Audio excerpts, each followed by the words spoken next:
અત્યાર સુધી આપણે આપણા વડાપ્રધાન નરેન્દ્ર મોદીના નામના સ્ટેડિયમો જોયા, પીએમ મોદીના નામથી મંદિરો બની રહ્યા છે, તો આપણે પીએમ મોદીની ચાલીસાઓ પણ સાંભળી. પણ હવે પહેલી વાર વડાપ્રધાન નરેન્દ્ર મોદીના નામથી મચ્છી માર્કેટ મળ્યું છે. તમે એકદમ બરાબર સાંભળ્યું છે.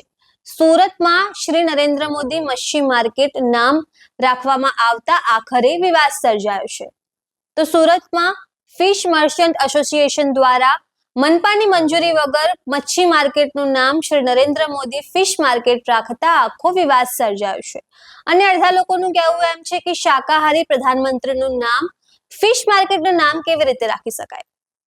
નમસ્કાર, હું છું ચંદ્રિકા પુત્રી નિરાલી મહેરિયા. તો આવો જોઈએ શું છે સમગ્ર મામલો. નમસ્તે, વંદે માતરમ. હું કલ્પેશ વિનોદભાઈ નવસારીવાલા, સુરત ફિશ મર્ચન્ટ એસોસિએશનનો અધ્યક્ષ છું. અને આજ રોજ જે આપના માધ્યમથી મને ખ્યાલ આવે છે કે મીડિયાની અંદર અમુક કોંગ્રેસ પાર્ટીના સદસ્યો દ્વારા સુરતના જે મચ્છી માર્કેટ ચાલી રહેલું છે એ મચ્છી માર્કેટ ચાલે છે, સારી રીતે લોકો કમાઈ રહ્યા છે, સારી રીતે લોકોને રોજગાર મળી રહ્યો છે, તો આ અમુક કાર્યકર્તાઓના પેટમાં દુખી રહ્યું છે.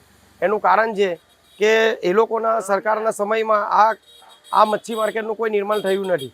નિર્માણ થયું છે વડાપ્રધાન શ્રી આદરણીય મોદી સાહેબ 2014માં જ્યારે વડાપ્રધાન બન્યા છે તે પછી આ કોરોના કાળના સમયમાં 20,000 કરોડનું મંત્રાલય બનાવવામાં આવ્યું હતું. અને એ 20,000 કરોડનું મંત્રાલય જે બન્યું છે એમાંથી 3 કરોડની ગ્રાન્ટ સુરત મહાનગરપાલિકાને આપવામાં આવી.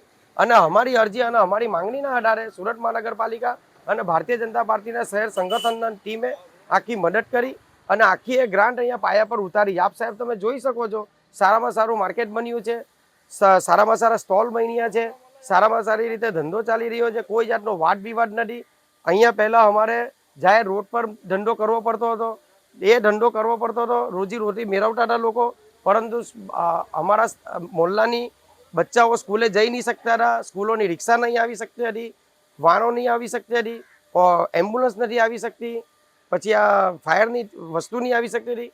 તો આજે આટલી સારી નરેન્દ્ર મોદી સાહેબના આશીર્વાદથી જે ગ્રાન્ટ મળી છે અને એ ગ્રાન્ટના સંદર્ભે આ જે માર્કેટ બન્યું છે એ કંઈ ખોટું નથી થયું. અને આ જે નામ થયું છે એ ખોટી રીતે કોંગ્રેસ પાર્ટી વિવાદ કરી રહી છે.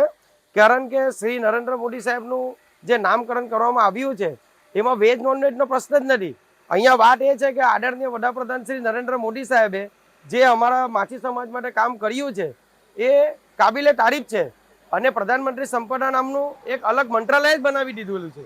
એ પ્રધાનમંત્રી મત્સ્ય સંપદા નામનું જે અલગ મંત્રાલય બનાવવામાં આવેલું છે એના કારણે જ આ માછી સમાજને લાભ મળી રહ્યો છે. અમારા કાર માછી સમાજને લાભ મળ્યો છે.